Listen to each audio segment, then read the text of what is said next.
And David asked me to help pull this celebration together. And we felt it was necessary because when Becky passed on February 14th, earlier this year, we were in the height of one of those times when the restrictions because of COVID made it impossible for large numbers of people to gather together. And so we had a very simple, private service presided over by the pastoral staff of Cedar Creek Church to care for our needs as we worked through our grief and our need of prayer. But at the same time, a number of you were not able to come because we had to keep the numbers small. So David suggested that we might have a celebration of life. So this will not be like a typical memorial service. We're going to remember Becky today. And there'll be all sorts of things, like videos, some whimsical and funny, some for us just to seriously consider. We'll have some poetry from both the book of Isaiah, and then we have a local poet who's written a poem and would like to share that. We'll have some stories from some of her friends and family members. And we will conclude with a benediction that will not be spoken by anybody in this room, but will be a video that I think you will find very appropriate. Before we begin, David has asked me to share a few things. First of all, he wanted me to share with you that Becky's mother, Charlotte, we all call her Short, is recovering from an accident. Many of you know that. She got very good news yesterday that the bone in her leg is healing, and she can now begin to put some weight on her leg, but she cannot be here. And she shared some things with me to share later in the service. I didn't think Tom was going to be here. He had surgery yesterday, back surgery, and there he is. So it's good to see Tom here. Also, a number of teachers wanted to be here, and today happens to be an in-service work day as they prepare for the beginning of another school year. And so we want to just express their desire to be here and couldn't. And finally, Dave wanted me to express his sincere thanksgiving to the pastoral staff of this church, to Pastor Rick Duchesne for his great pastoral care, his compassion during the last days of Becky's life, and his compassion and care for Dave and the rest of us on those days that followed her death. He was very generous and very gifted in the way he cared for us. And at the same time, we understand that his father-in-law, John Paul Ditzel, passed away recently, and so we need to keep him, his wife, and their family in our prayers. And just for your information, on the last page of the order of service, there are two funds that if you wish to make a gift in memory of Becky, the scholarship fund at Springfield Schools, and one of her favorite charities, one of her favorite organizations is Ruthie's Angels. And I encourage you to look at that information on the back.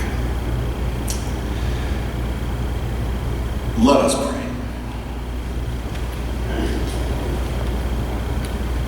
O gentle and life-sustaining God,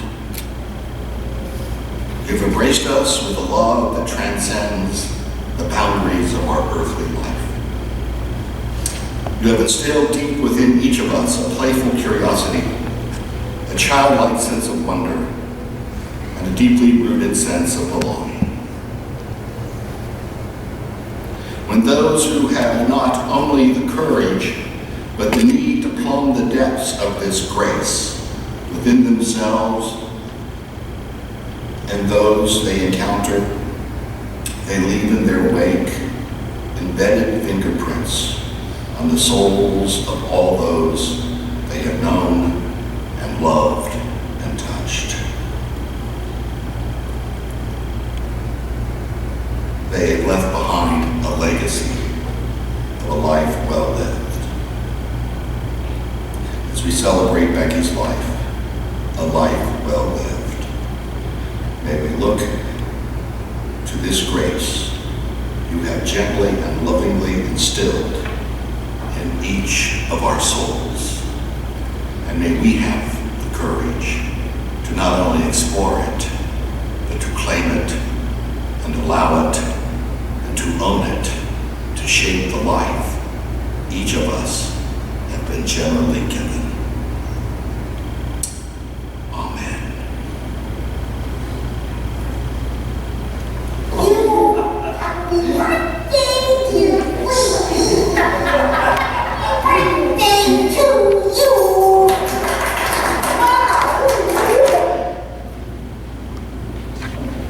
Hey Becky, we were sorry that you couldn't come this time, but you're coming January 17th, and I'm glad you got to start some new treatment, and you'll be fabulous by the time you come, and we'll all be here, and we'll Colette, and Jen, and everybody, and we're looking forward to it.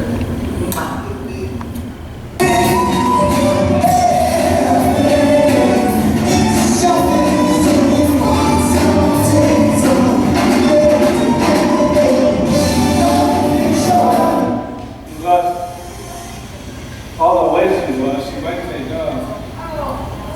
Are you going upstairs? yeah. Oh, wow.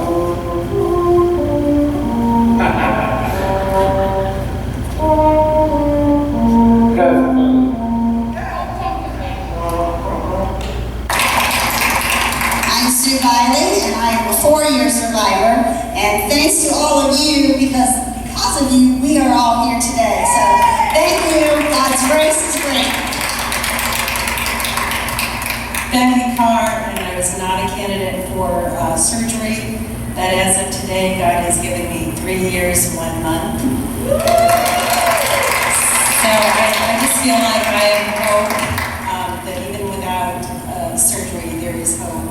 And when I look at this sea of purple, I have to thank every one of you for your support. We couldn't do it without you.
Oh boy, do we have fun!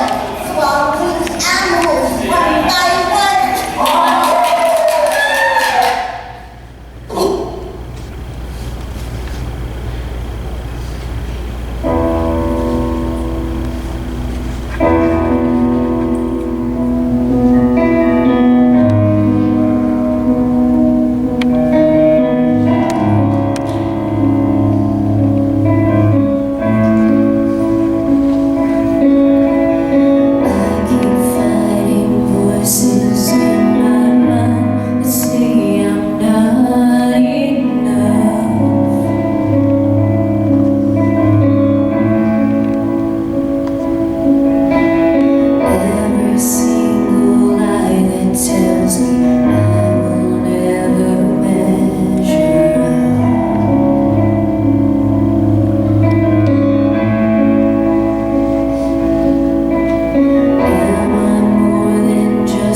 Taking all I have and now I'm laying it at your feet.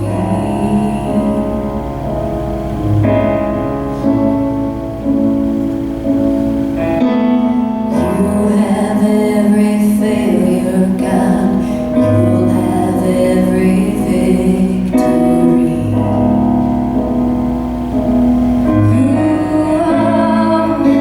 Could you say I'm in love when I can't feel a thing?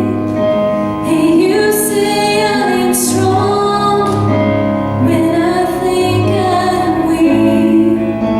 And you say I'm held when I am falling short. And when I don't belong, oh, you say I'm yours. And I believe, oh, I believe what you say of me. And I believe.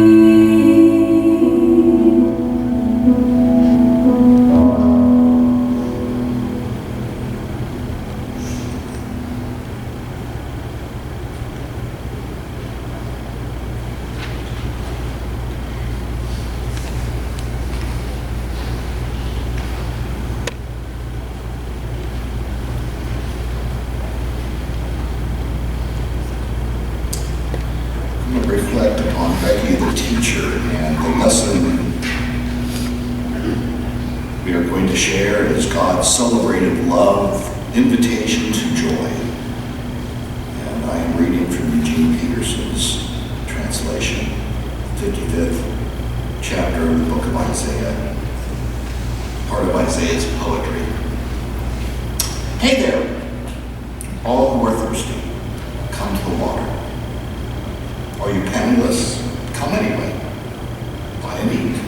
Come, buy your drinks. Buy wine and milk. Why do you spend your money on junk food? Your hard-earned cash on cotton candy? Listen to me, listen well.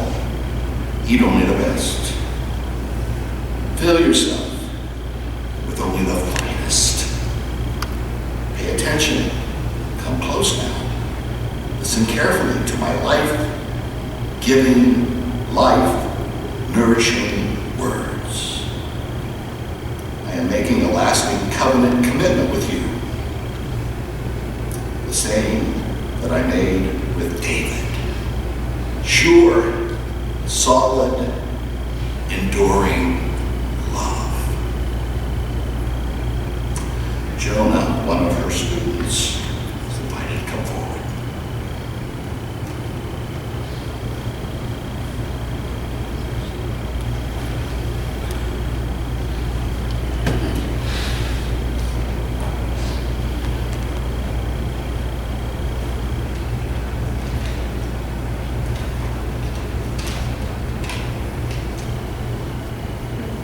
Hi, I'm Jonah Personality. This is my sister Becca. I'm going into my senior year. She's going to be a freshman this year. Both of us had Mrs. Carr for 4th grade at Holland Elementary. And through the past couple of days, I've had the chance to reflect back on my elementary school years, to put some words to a paper. And I'm realizing it's been a while, and I don't remember a lot of specific memories. But what stands out to me are feelings and impressions, and I have a lot of those from that year in 4th grade. The way that Mrs. Carr was as a teacher for us is what left a powerful and lasting impression. Every single day I was in that class, I felt special and cared for. The way that we were showed love as her students still sticks with me years later. When I was her student, I remember having many of the same qualities I have as a student now. I did my best to have fun with everything, and I worked only and just as hard as I had to. This type of work in the classroom was something she encouraged, and so to this day, my learning habits stay very close to the ones she allowed to prosper. And and those habits have carried me to be top 10 in my class so far. And a lot of those things I can attribute to the foundations of how I learned to learn. And that just goes back to how special it was to have Mrs. Carr in the 4th grade. Even outside of the classroom, I was blessed by the same level of caring each and every time I saw Mrs. Carr. She never failed to take time to catch up with me, and she always was interested in the things I had to say. It's these memories of conversations that continue to leave a lasting impact on both me and my family. Thinking back on all these things has made me realize just how much of an impact that Mrs. Carr left on me. She constantly radiated positivity, and that attitude persevered through even the toughest adversity. Even this, many years later, I'm inspired to be positive and always be grateful for the good things that have come to me in my life so far. She led an amazing life and left a huge impact and huge inspiration for me and for Becca. And I mean, there are so many things that I don't know how to say, because it's nothing I can say can do justice to the way I feel. So.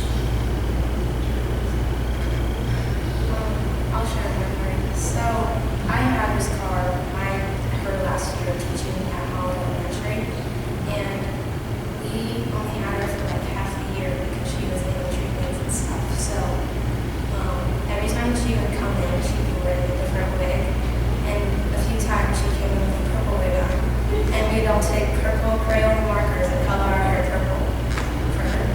So. I guess in some closing remarks, just the way that we each felt special and cared for is something that not many teachers have a way of pulling off for each and every single student. And I truly believe that's what made Mrs. Carr so special, is that she made each of us feel so special. So.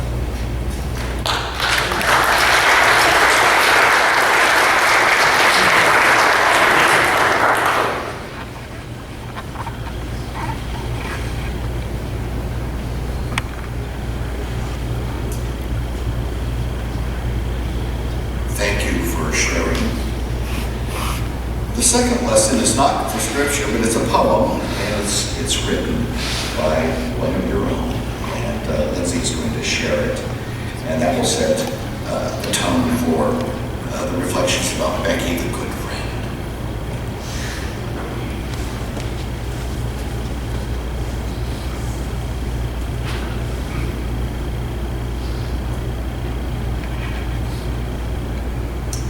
So this originally started out as kind of my last message to Becky, being able to convey to her what she meant to me, and kind of sent it in an email, and my good friend Deidre read it to her.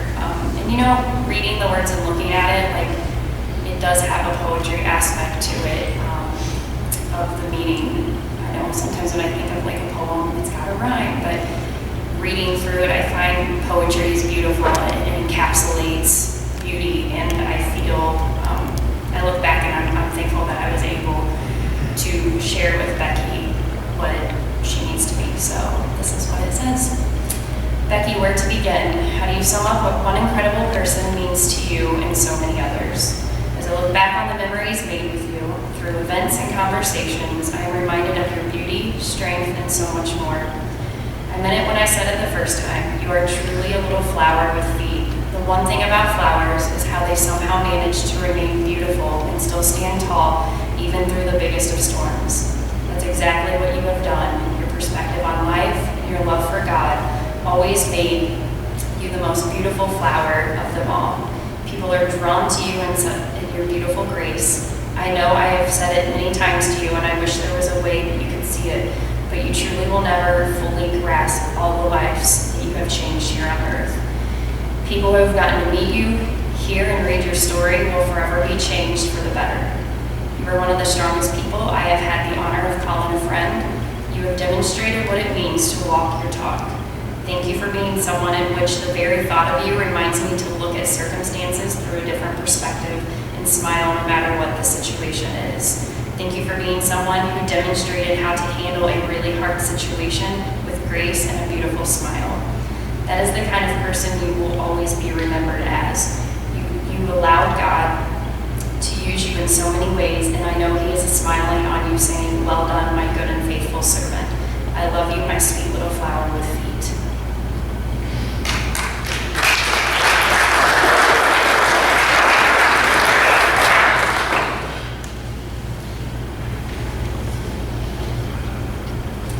Good morning. Have you ever heard the song? Actually, it's a hymn, an old hymn called What a Friend I Have in Jesus. It's a long time hymn. Well, I've added another verse to that, What a Friend We Have in Becky, to that.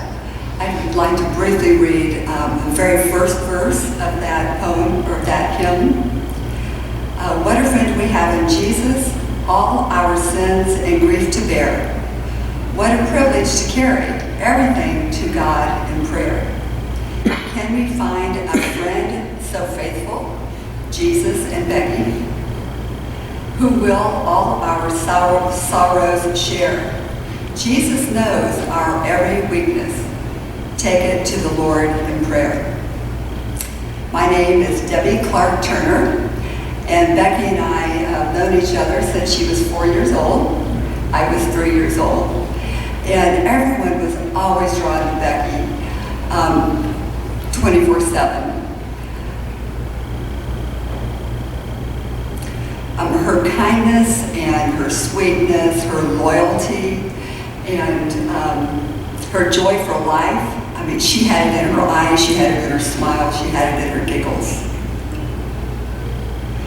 We lived in the same neighborhood, and Becky's parents, Tom and Short, and my parents, Paul and Louise, and many of the parents where we lived, would always organize a parade for the 4th of July, or for whatever reason they could make an excuse for it.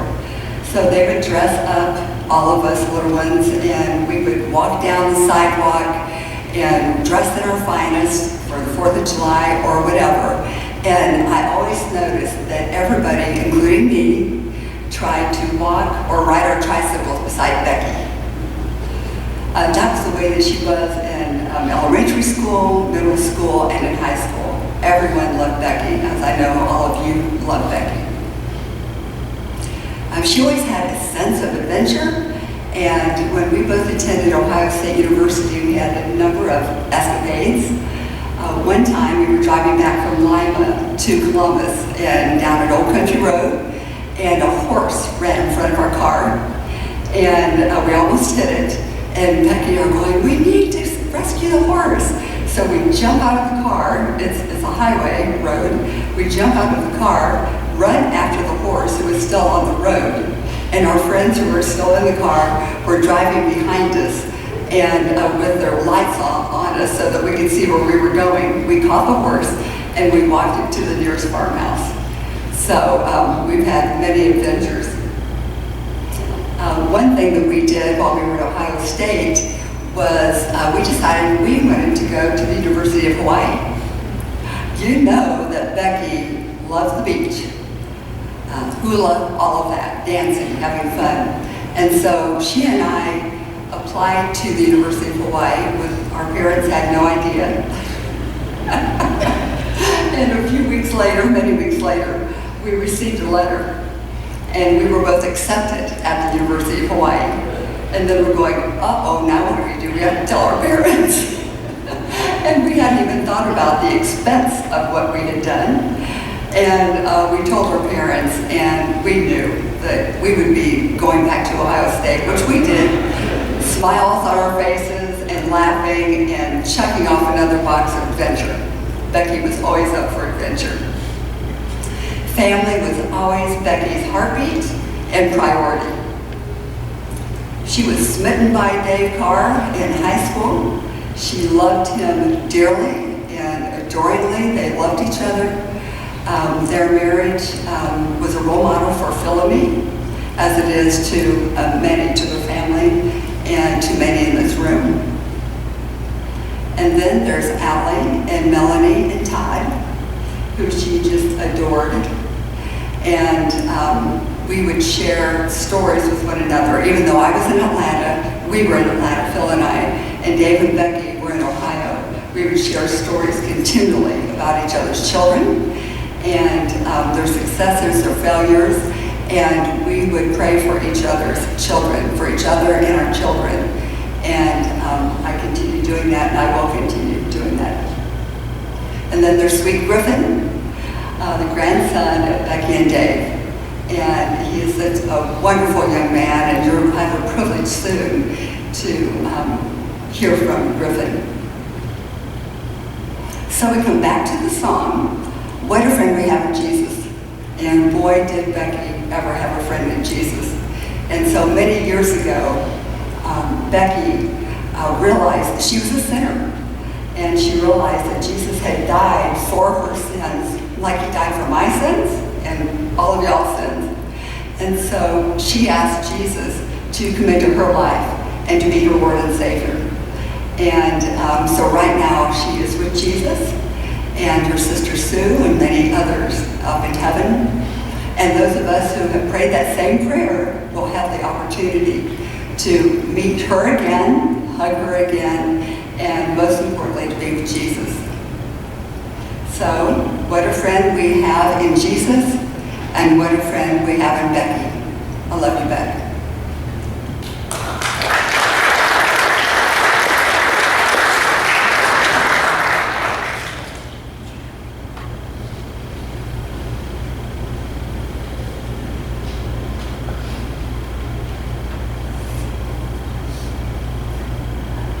Thank you, Debbie. I know Dave is so excited that you were able to make it. Becky's a longtime friend, so we're so happy you're here. We're so happy that everybody is here today. Dave, thank you for asking me to speak. It is genuinely an honor to help celebrate Becky and her life. I think that although many of us in this room don't know each other and we're probably very different, one thing that I can say for certainty is that we can all agree that Becky was one of the most inspirational, wonderful, amazing, positive women that we have ever met. And what a blessing to get to hear a couple of her students. That's so amazing. And I know I'm a former educator, my sister's an educator, and you just think, man, that's the goal. You hope that you have that kind of impact on students. And I remember Todd telling me a few months ago that he had his 20-year class reunion. And they must have had a good time because Dave and Becky ended up going to pick them up. And they were there for an hour and a half because so many of Todd's friends were Becky's former students. And they lined up to hug her and tell her how impactful she was, how much they loved her. And it was just such a memory, and I know that Todd was so proud of his mom and Dave so proud of his wife, and I'm sure Becky felt, yes, that's what I wanted to do. I wanted to have an impact. She surely did. Becky had an impact on anybody that met her. Even if you only knew her for a few minutes, it was pretty consistent. People would say things like, wow, that woman's energy. Oh, her smile. She is so positive, and it's contagious. I used to tell people, you are a better person now because you got to meet Becky. And they would tend to agree. Everybody knows the Cher story, and Becky would say things like, Cher knows who I am. Cher knows my name. And I remember looking at Becky and saying, Cher is privileged to know you. Cher should be honored, just like all of us, to have gotten to know Becky on that level. One thing about Becky, and as a friend, and she always made us feel like family. She made us cakes on our birthday, and she would try to step in and compensate because she knew my sister and I lost our mom. And so she wanted to make sure we had a cake on our birthday. Dave, that's your job now. And she would say things like, come on over on Christmas, you guys are like family.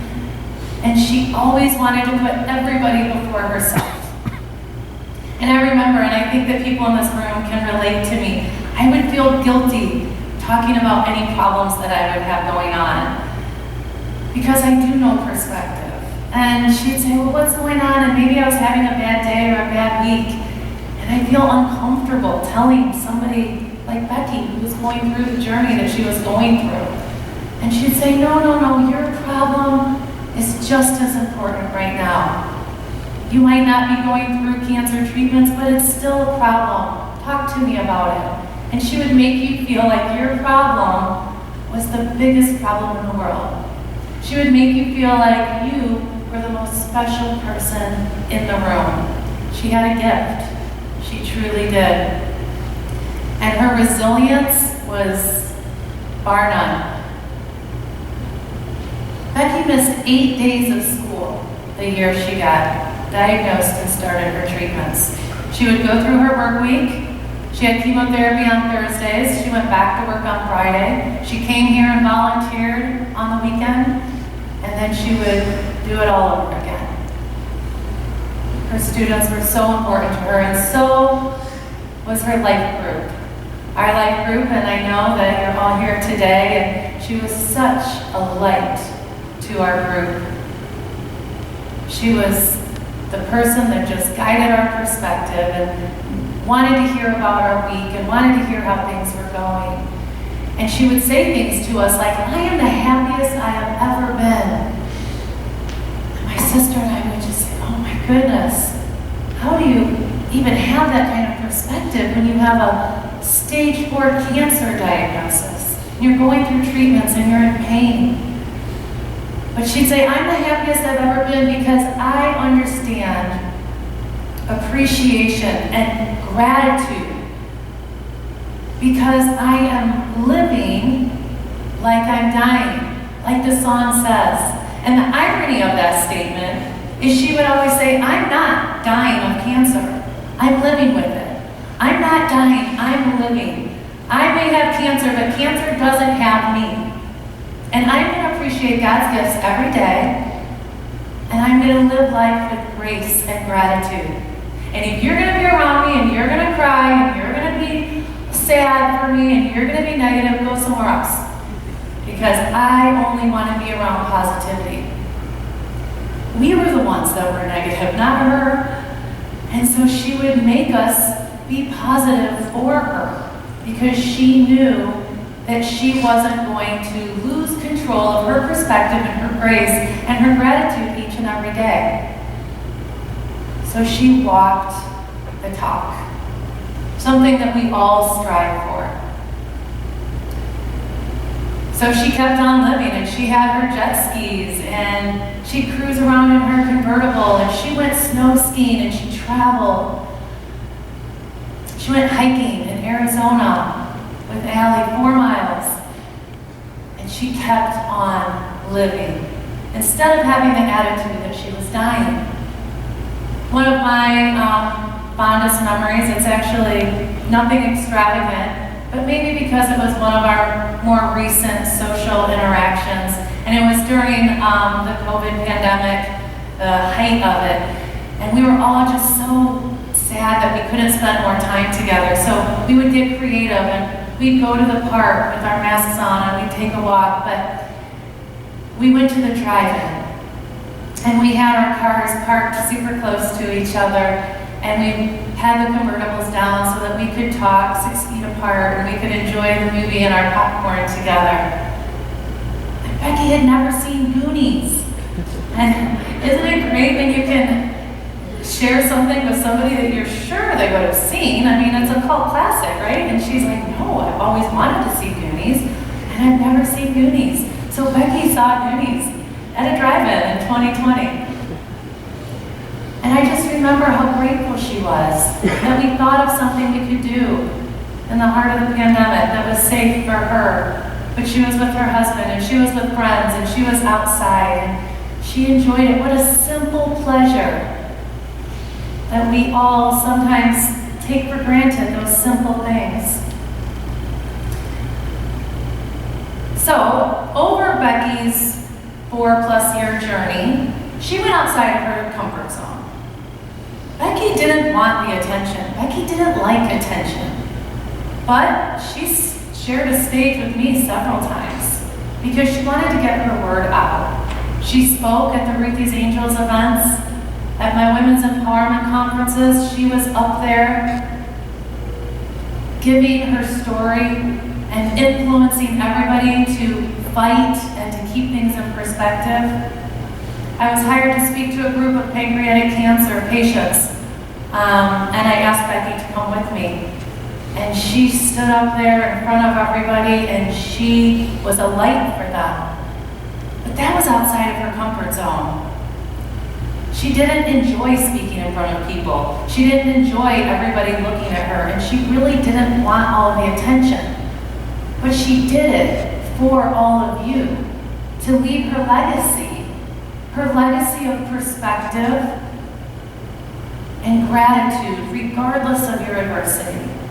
She would say things like, I never realized how comfortable my mattress is, or my pillow, or how good it feels when the sun is shining and the wind is blowing. It just feels so good. It's like this peaceful feeling. And it's this heightened sense of appreciation when you get a diagnosis like she received. And she said, I don't want people to wait for a diagnosis in order to have those appreciations. And that's what she wants her legacy to be. So Becky stepped out of her comfort zone for all of us. So what are we going to do about it? What is your call to action? What do you maybe need to tweak in your life as it relates to perspective or resilience or appreciating those people that you love that maybe you take for granted once in a while? I know Becky's spirit is with us today. She is right here with us. But if she were standing on the stage and she could say something to all of you, what would it be that she would say? And I read a quote not too long ago, and I remember thinking, this sounds like Becky. This is Becky's legacy. Life is short. Don't ever take a single day for granted. Be gracious for all that you have and all that you are. Remember everyone that's important to you and cherish them always. Life is a gift, and we are all blessed. I know that everyone in this room has lost someone special to them. And we all hope and pray that they are in a better place, pain-free and enjoying heaven. And Tanya will say sometimes, I hope Becky and Mom are together, and I'm sure they're chilling in heaven together, and I'm sure, like you said, she's with Sue and all of the people that she lost and loved. And I vision our mother in heaven and Becky joining her. And my mother going to her and saying, I didn't think heaven could get any better. And it just did. Thank you.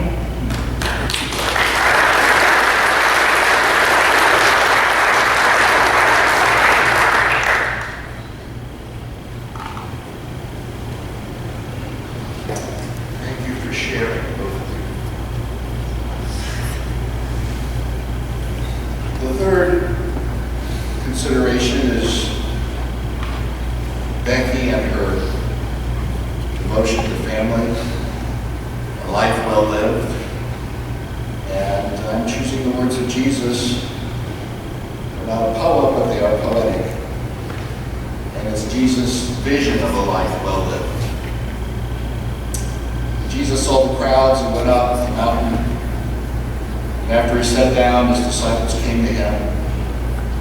And he began to speak, and he taught them, saying, Blessed are the poor in spirit, for theirs is the kingdom of heaven. Blessed are those who mourn, for they'll be comforted. Blessed are the meek, for they will inherit the earth. Blessed are those who hunger and thirst for righteousness, for they will be filled. Blessed are the merciful, for they will receive mercy. Blessed are the pure in heart, for they will see God. Blessed are the peacemakers, for they will be called children of God. Blessed are those who are persecuted for righteousness' sake, for theirs is the kingdom of heaven.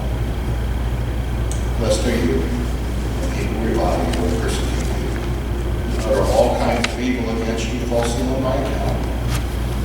Rejoice, be glad, your reward is great in heaven. For in the same way they persecuted the prophets who were before you. Your grandson Griffin has a few thoughts he wants to share.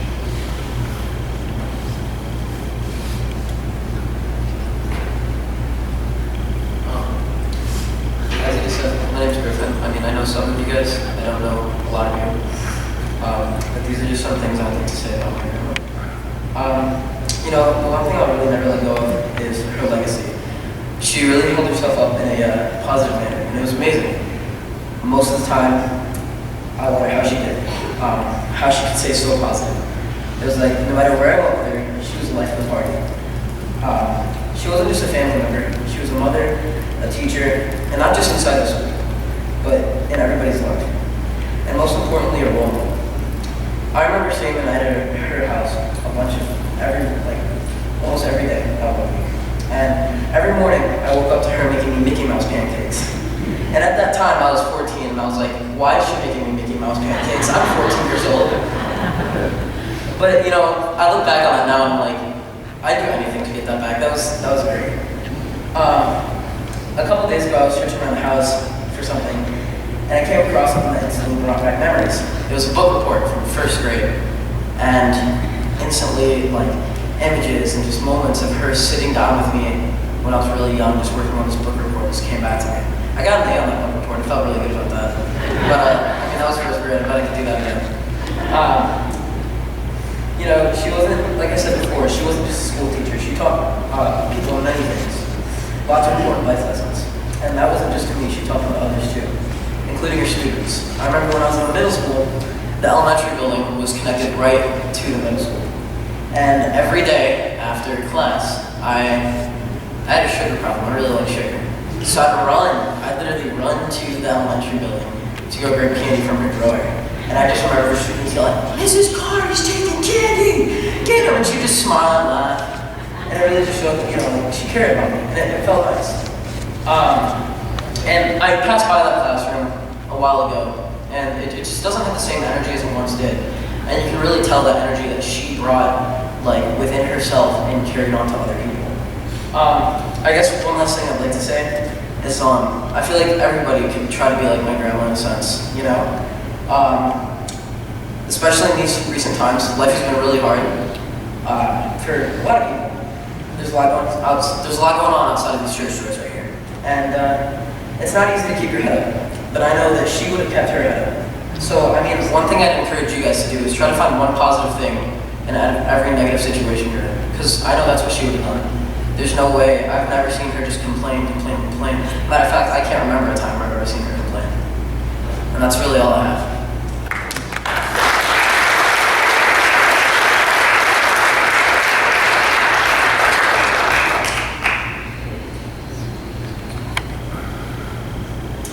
Thank you, Griff.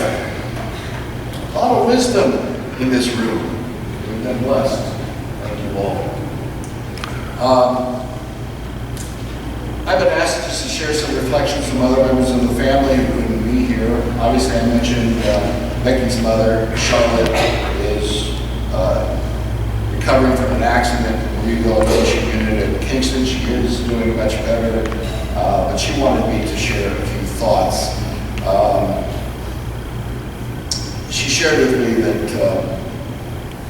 it's been very hard for her and Tom to have to endure the loss of both their daughters the last 22 months. And that the way they've managed to make it through is that she and Tom has found great comfort and peace through their faith in God. She wanted you all to know that. She takes comfort in knowing that their daughters are together in heaven, and she senses their spiritual presence every day. I quote her, she says, "It was a privilege to raise both of them. Tom and I are not only proud of them, but are thankful we were able to give them the education and support they needed to grow up and become the good, loving people they were." We have been blessed with so many memories. She would not share that she knows that they are in God's care, but that has given both of them great peace. And she wanted you to know that she loves her family very much, and she is thankful for the many friends both Becky and Susan shared with both she and Tom. And then she wanted you all to know that they are nearing their 75th wedding anniversary. September, right? What's the date?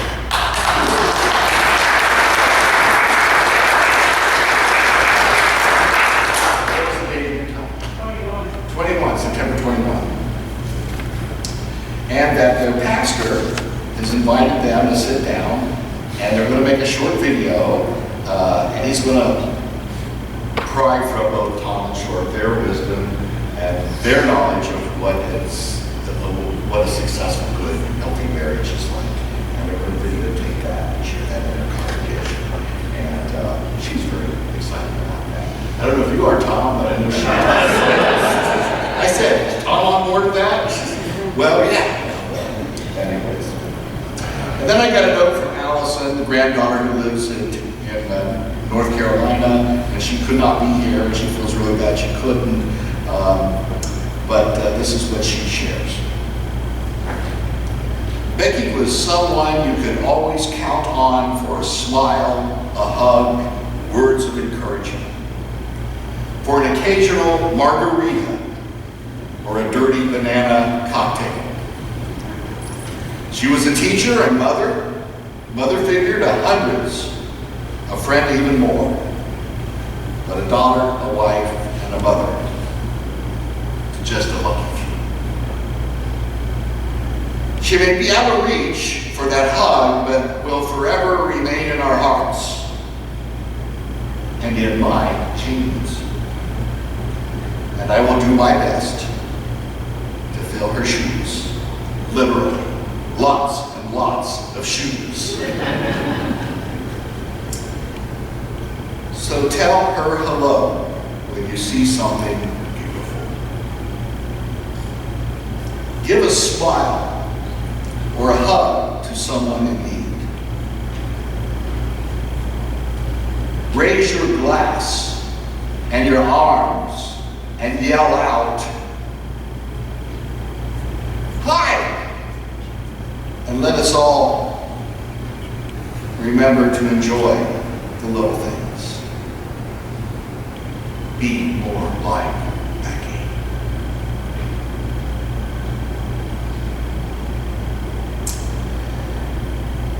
I just have a few thoughts. As I said, I married into the family in October of 1983. I got to watch their kids grow up, Tom and Becky and Dave's children. And when mine came along, I got to watch her in the mix. And I remember when my daughter was a toddler and Allison was, I don't know, probably 16, somewhere around there. They would get in these little fights. They would fight over who Grandpa Tom was. And Allison said, "Well, he's my grandpa, not yours." And Caitlin, in her toddler voice, said, No, he's my grandpa, not you." And this went on and on. It was a little joke, a little game they played. It was not meanly given, but eventually Becky would stand up and say, "Okay, Allison, enough." And that sort of ended it. I also remember how funny David was and is. And he'd get me laughing at things. And one day I pulled Becky aside and I said, David ever considered going into stand-up comedy? And she said, for crying out loud, Eric, don't encourage me. So I didn't. So the world has missed out. Such a loss. David's comedy and his ability to make people laugh. But she was devoted to him and he was devoted to her.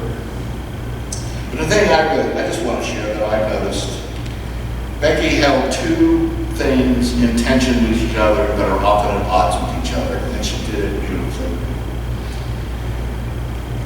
She was an idealist, in the best sense of the word.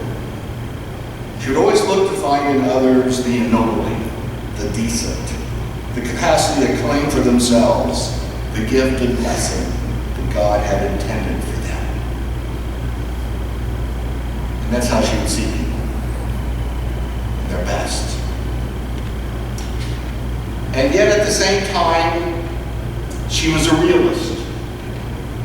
She knew and understood that life is not always fair, that people are not always given the same chance to embrace the more ennobling part of themselves. She knew that people would make mistakes, they would fall and they'd stumble. This was true of their students, it was true of their children, their family members, all of us.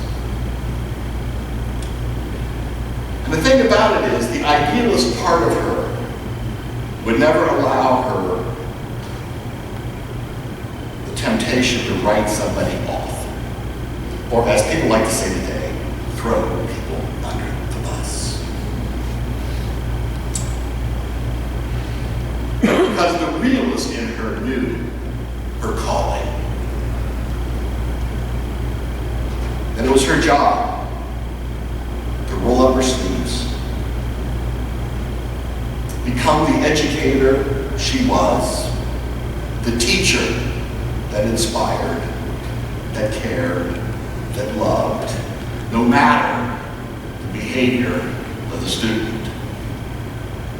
And she'd find ways of breaking through. And it's that tension that she held between being an idealist and a realist. And I believe her students, her friends, her family, I am better for it.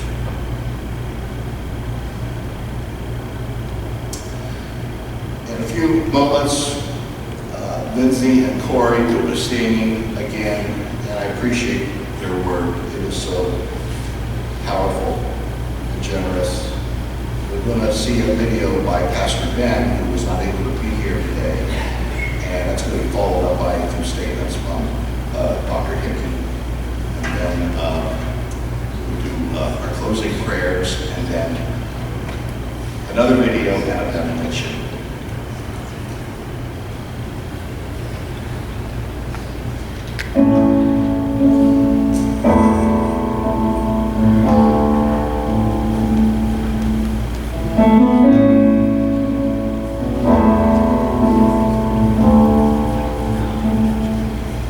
If I had only known the last time would be the last time,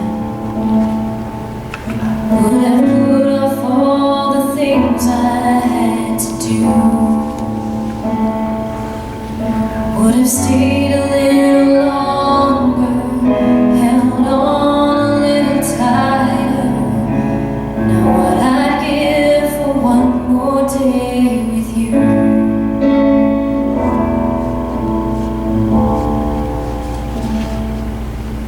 There's a wound here in my heart where something's missing, and they tell me that it's gonna take time to heal.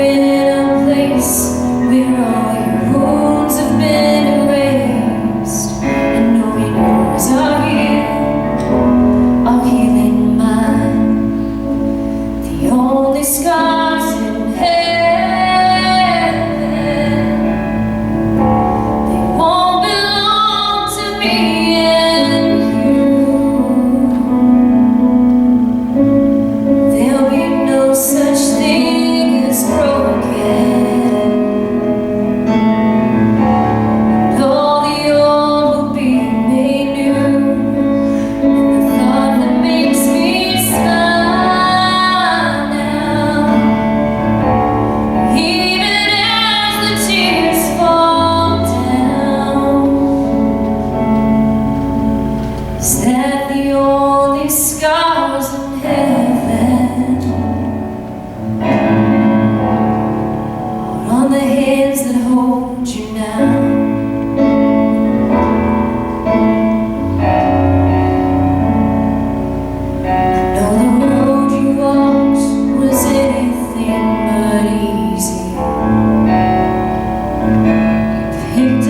Share of scars along the way. But now you're standing in the sun. You fought your fight in this race you've run. The pain is all a million miles away. The only scars in heaven,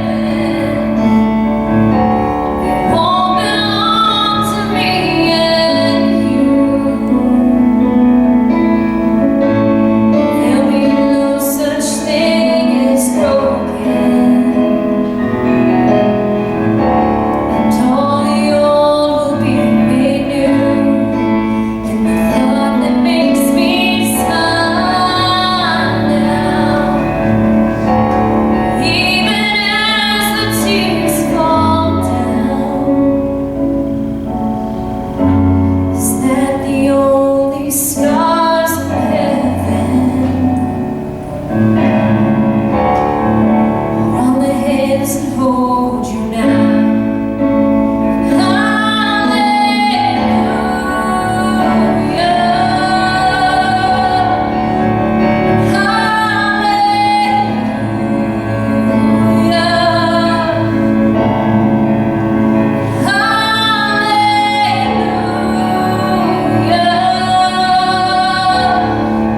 For the hands that hold you now.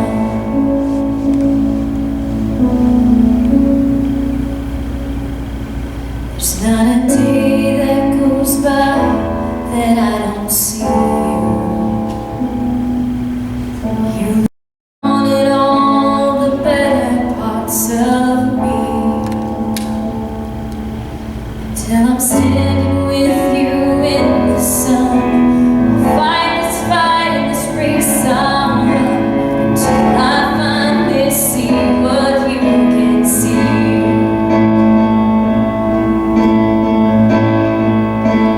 The only scars in heaven, they won't belong to me and you. There'll be no such thing as broken, and all the old will be made new. The thought that makes me smile now, and even as the tears fall down,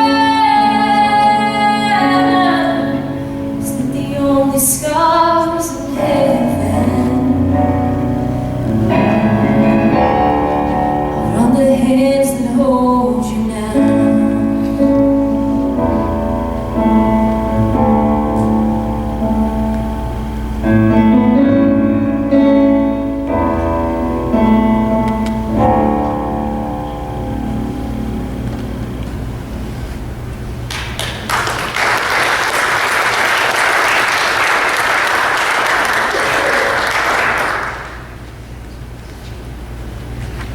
Well, you have an incredible story you've shared with our church, and we are so thankful. We decided to kind of reach out to some of your friends and go, what would be maybe one small investment that we could make to give you some memories as a church and as a group of friends? We wanted to give you and your husband this. We have heard that on your bucket list is to see Cher in concert. And so we have a limo ride donated. We have airline tickets. We're going to take care of a hotel stay. We would love the opportunity for you and your husband to enjoy just a special bucket list item from your church, who you have blessed with your story.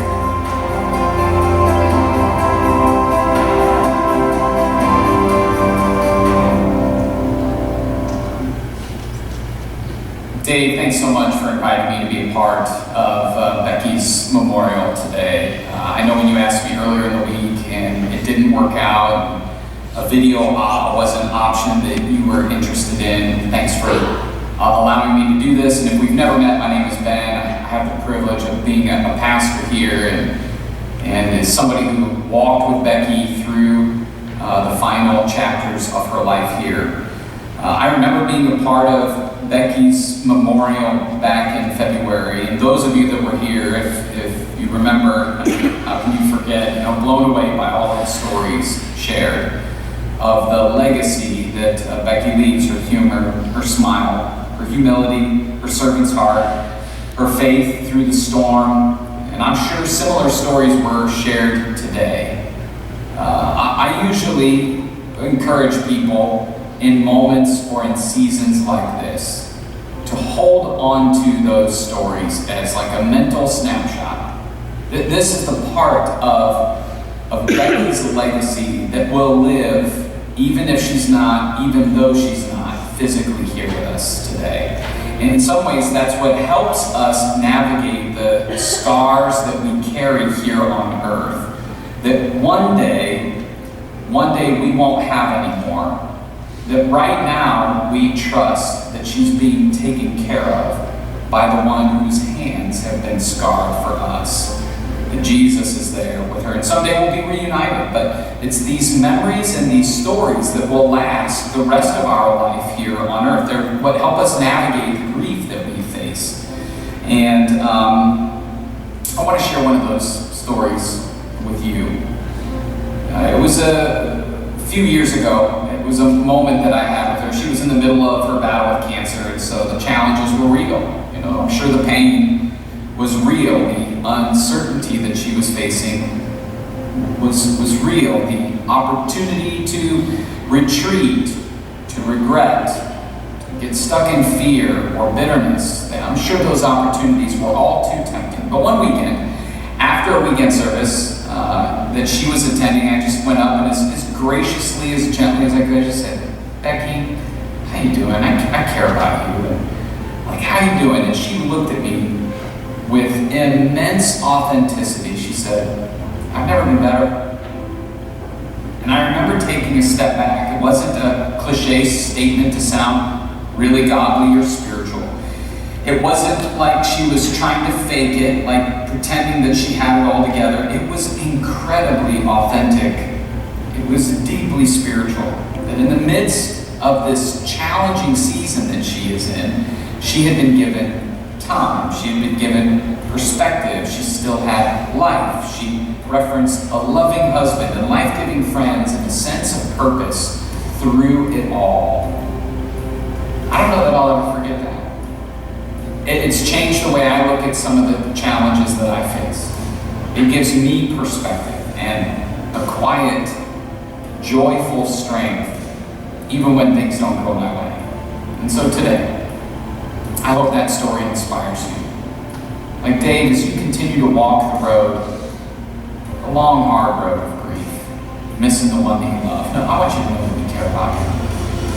You're not walking alone. You're surrounded by people who are cheering for you and praying for you. And I also want you to be reminded that the legacy of your beloved wife lives on in so many of us. It lives on in me in the stories that you've heard today. And I think for all of us, if Becky were given an opportunity to come here and speak, she would encourage us to see with spiritual eyes, to not just get stuck where we are, but to see beyond and to see the subtle gifts, the simple gifts that are easy to take for granted and enjoy them fully. I think she would encourage us to passionately discover and see our purpose in any moment and step into that, understanding that God has put us here on purpose, for a purpose, that we're not an accident. I think she would say, even in the midst of your pain, God can still use you to make an eternal difference. So I think we're all better because of it. And someday we'll be able to celebrate and look back with her without so much pain together. But in the meantime, let's not let her absence cause us to be absent of the purpose and the perspective that God has for us. So grieve well together, care for each other, love, keep moving forward. living out and sharing with the world around us the precious gifts she's given us. That's my encouragement for you and for us today. Thanks.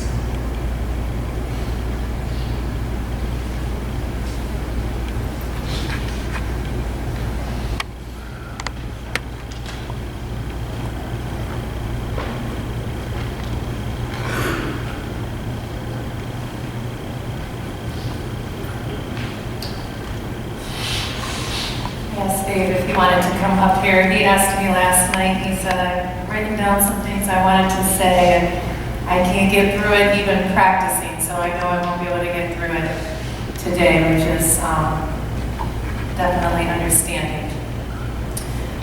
Dave would first like to thank everyone for coming, of course. He especially wants to point out his appreciation for Debbie Turner from Atlanta to speak, and for Chris O'Donnell coming all the way from Los Angeles.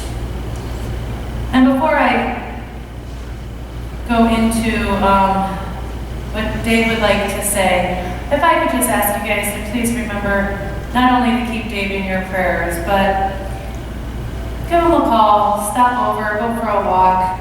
I know when the dust settles, sometimes we all get back to our busy lives, and maybe waiting for him to reach out isn't going to be the best option. So make sure you keep him in mind, and together we can surround him with that love and grace as he's going through such a challenging time. Okay, so these are some of Dave's words, and I'm sure you could have written a book as it related to your thoughts on Becky. The best thing that ever happened to me was having Becky in my life. The first time I saw her, I wanted to marry her. It took a little while longer for her to feel that way about me. Maybe 3 years longer. It was definitely a God thing, because there is no way I was in the same league as Becky. But besides being so beautiful, she was so nice and so considerate of others. God used Becky to calm me down, help me mature, be kind, and to learn how to love her the way she deserved to be loved. And it worked. Even after a rocky start, we became closer each day that we were married. We never got bored or tired of each other.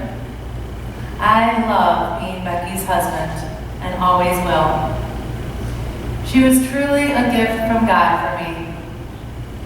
I thank God every night for her, and I tell him how grateful I am that he brought us together and kept us together.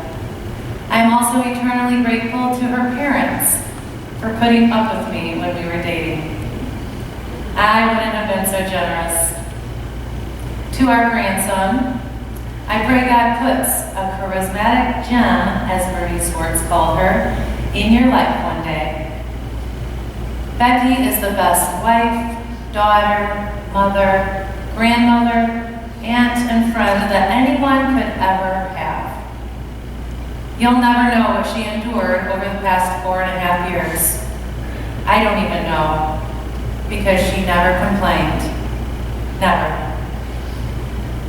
Becky, you inspire me every day to be a better person. I love you more and more each day. Thank you all for coming today. I am grateful for all of your friendships. Thank you for loving Becky.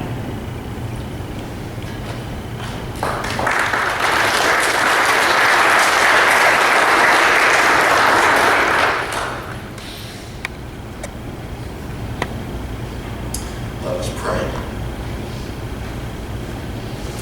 Oh God, all you have given us is yours. As first you gave Becky to us, now we give Becky back to you. Receive Becky to the arms of your mercy. Raise Becky up with all your people. Receive us also and raise us into a new life. Help us so to love and serve you in this world, that we may enter into your joy in the world to come. God of love, we thank you for all with which you have blessed us even to this day, for the gift of joy and days of health and strength,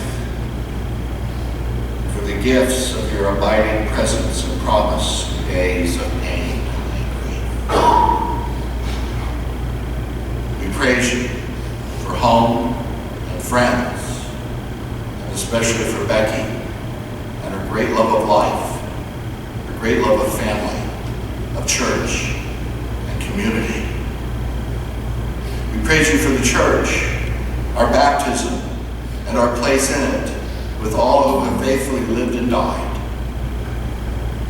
And above all else, we thank you for Jesus, who knew our griefs, who died our death, rose for our sake, who lives and prays for us as we pray the prayer he taught us to pray. Our Father, who art in heaven, hallowed be thy name.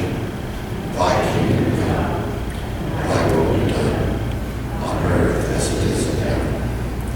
Give us this day our daily bread, and forgive us our trespasses, as we forgive those who trespass against us. And lead us not into temptation, but deliver us from evil. For thine is the kingdom, and the power, and the glory forever.